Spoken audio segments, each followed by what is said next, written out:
Homey Talks. This is Kristi. This is Jennifer. And today, mind your neighbors. Mind your neighbors. Mouth. Mind your mouth. That's right. Mind your neighbors, mind your mouth. What does this mean, Jennifer?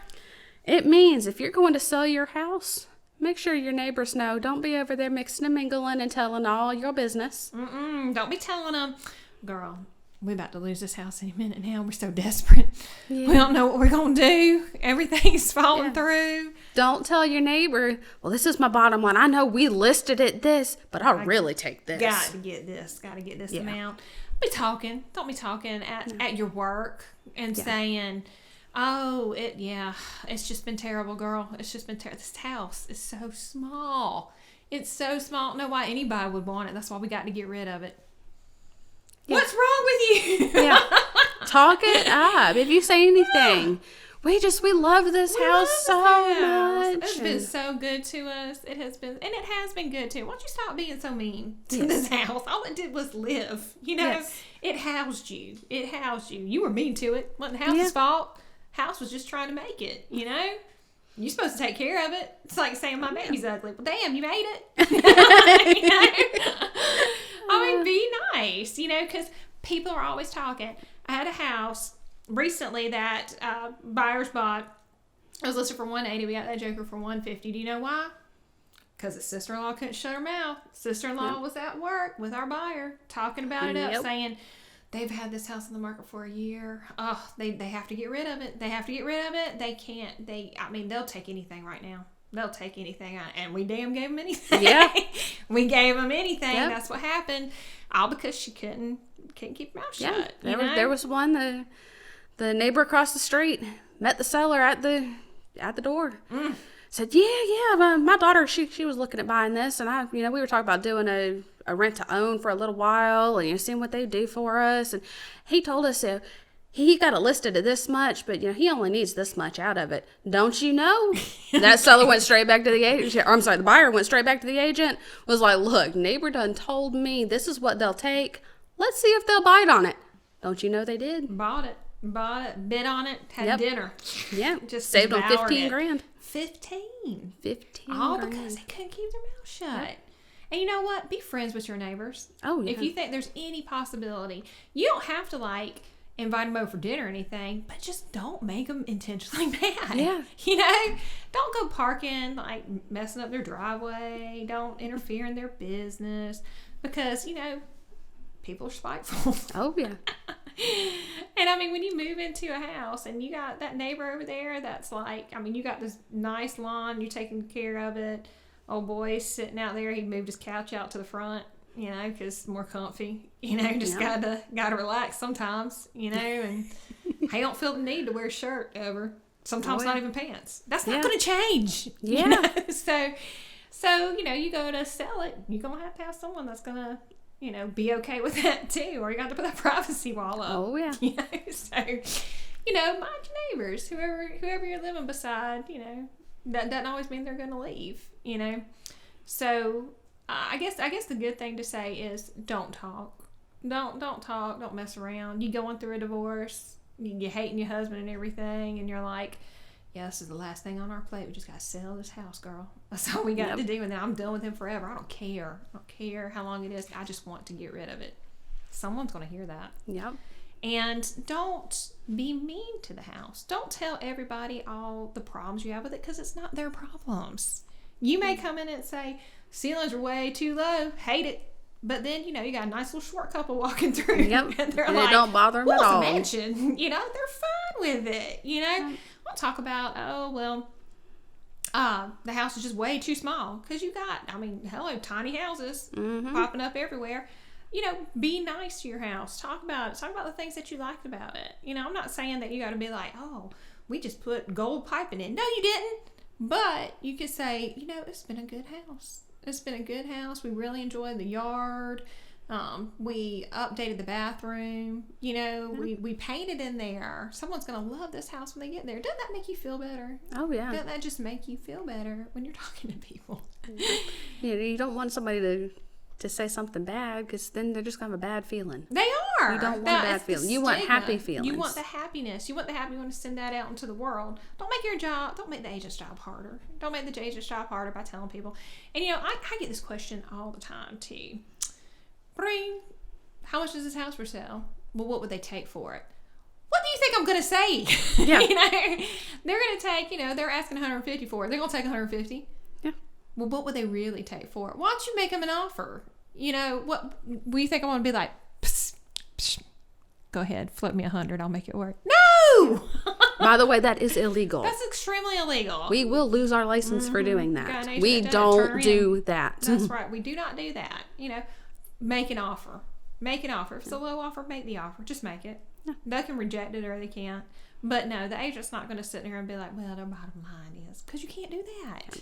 You can't. Yeah. And it's amazing how many people want you to, but, it is what it is, Yeah. So, what else, Jennifer? Mind your manners. The other thing, too, is, yeah. On the mind your mouth, mm-hmm. If you see the agent's assistant out there putting flyers out on the sign, don't let your buyer go and tell them, we got to have this house and we'll do whatever it takes. And we have to have this, and it doesn't matter. Like, we'll do whatever we have to do. We'll pay whatever we have to pay, but we have to have it. Because he says it's going to go back and tell the agent, hey, by the way, this is what the buyer just said to me. Mm-hmm. Use it as you will. Yeah, and then agents, mind your buyers. Yeah, and those are the same buyers that float you a low offer. Yeah, and they're like, oh, I'm gonna take it. They can take it or leave it. No, reject it. 2 minutes later, like, all right, I'll pay it. What you want? Yeah, but you're setting yourself up for failure. Don't go in there saying I'll pay whatever, because you ain't. Well, and something else to think about is, everybody has nanny cams now. Oh, yeah.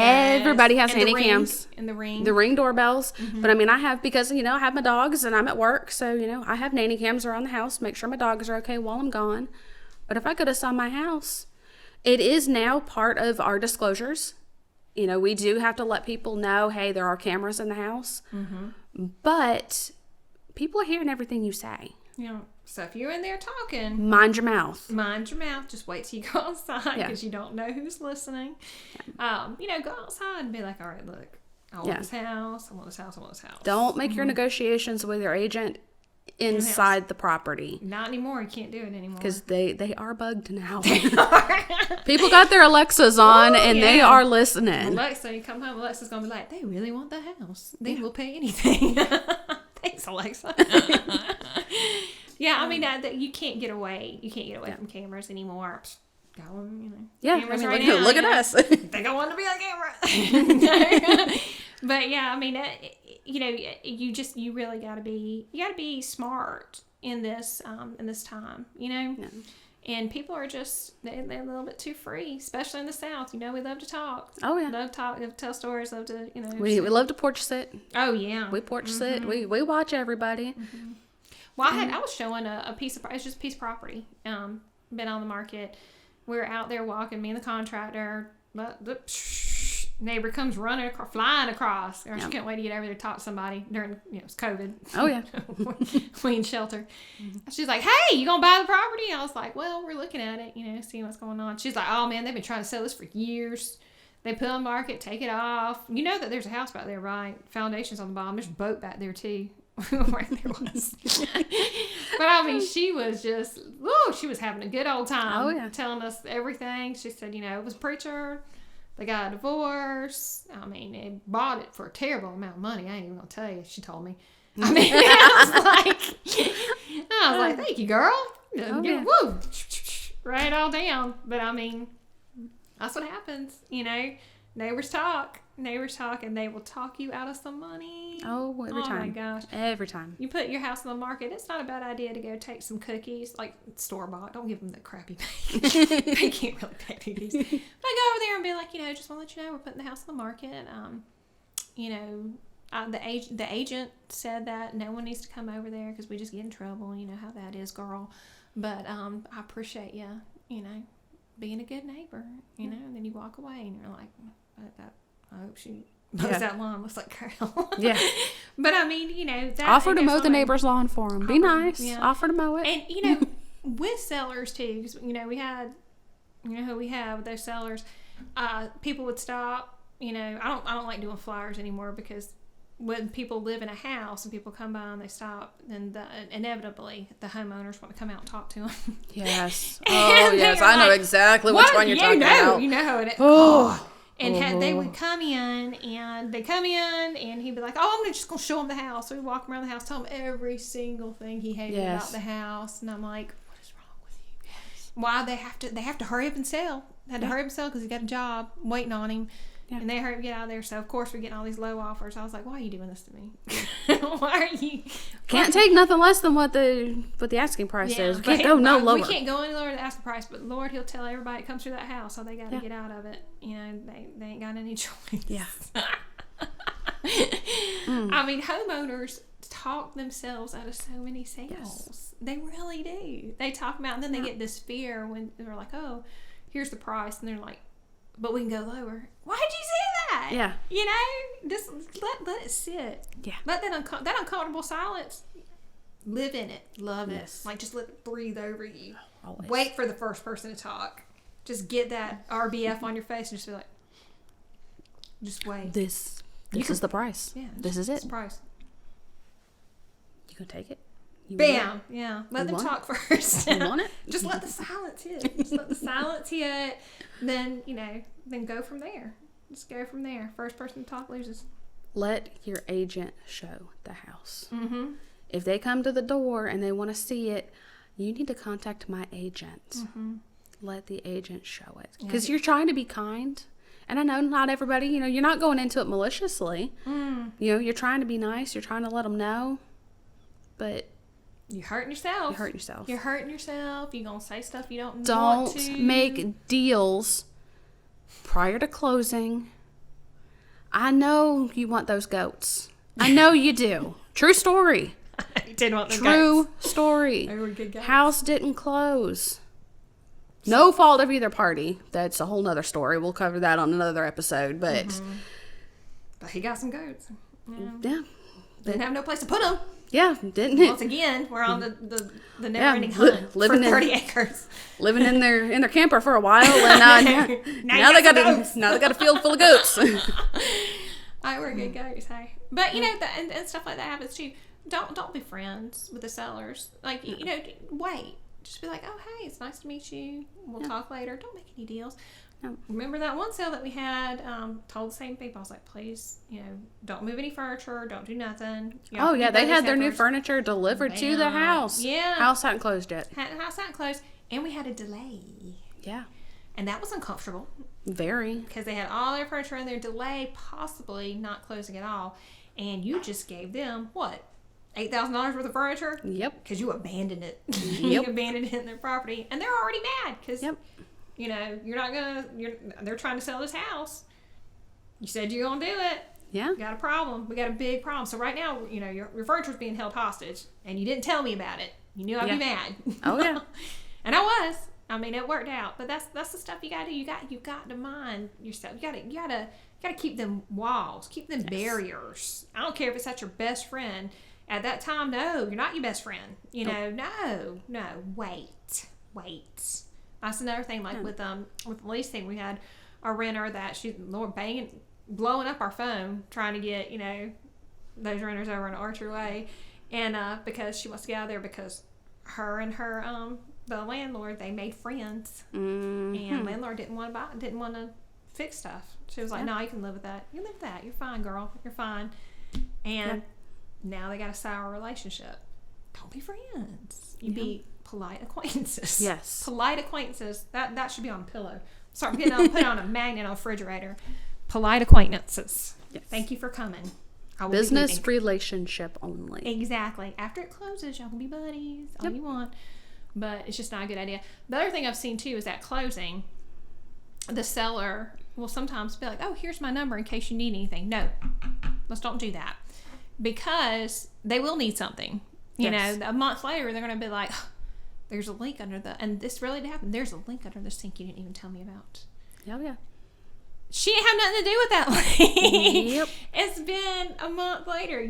Proper property maintenance, you know? And I was but like, they will still call. They will call. They will call, and they're going to tell you everything that's wrong with that property. Yep. Every single thing.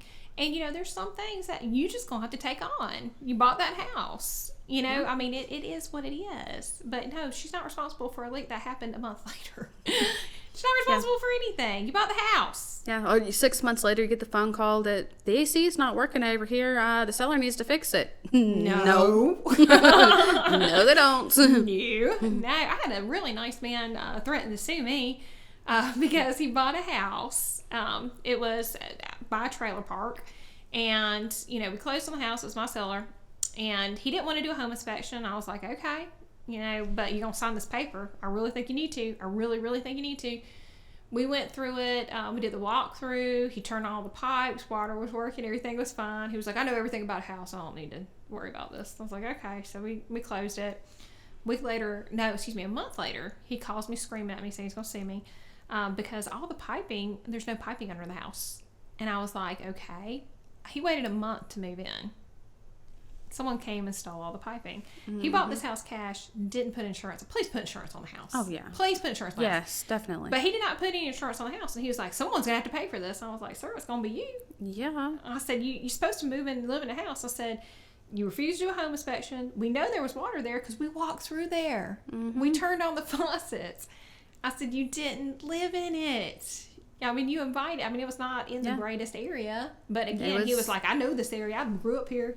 You know, it's my home, my roots. It's like, okay. And the house was vandalized. You cannot blame the seller. Cannot. If you can't. He wanted to blame the seller. Then he was going to blame me. Then he was going to say me. I was like, give you the name of my lawyer. Yeah. Good luck finding somebody that'll take it on. Yeah. I mean, you can't be scared. Don't be scared of the sue word. Just don't. Because everybody wants to sue. Sue happy. Sue. But yeah, I mean, he was railing me up one side and down the other. I was like, Bub, he's like, well, who's supposed to pay? I'm not going to pay for this. Who's going to pay for it? And I was like, I don't know. Figure it out. You are going to pay for it. Yeah, he just thought he knew everything. But, yeah, that was a good one. So, you know, you got to go into this. Mind yourself. Mind what you say. Mind what you do. Follow up with your words. You know, just be good. What's another thing that sellers have done, Jennifer? Oh, gosh. Oh, you know, I think the biggest thing that agents do, too, is that we really filter our buyers and our sellers. So, like, when you come to a closing, you have no idea how much we filtered out the ugliness of it. Oh, absolutely. You know. We take those calls. Mm-hmm. We take the irate, horrible, we're always trying to calm somebody down. Oh, my gosh, yeah. They're not gonna fix this. I hate this. I'd burn it down. Da da da. I mean, literally. You know, or they're just cheap, horrible people. You know, and everything.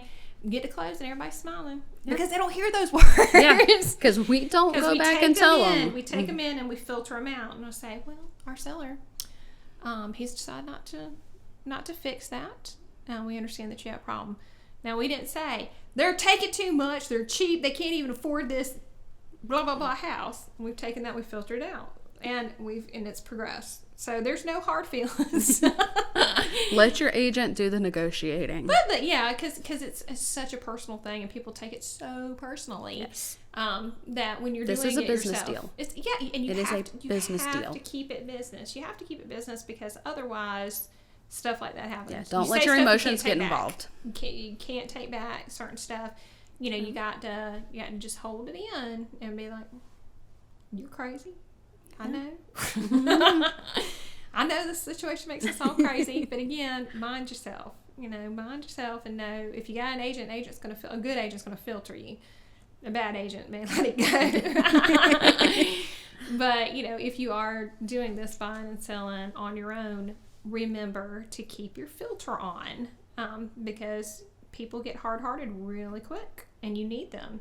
You need to be able to negotiate with them. You need to be able to say, oh, we ran into this roadblock where now I'm going to be 10 days past closing due to the bank or due to something crazy that's happened. And you need them to be able to like you enough to say, okay, Don't make the seller mad. Don't make the seller mad. Don't intentionally make the seller mad.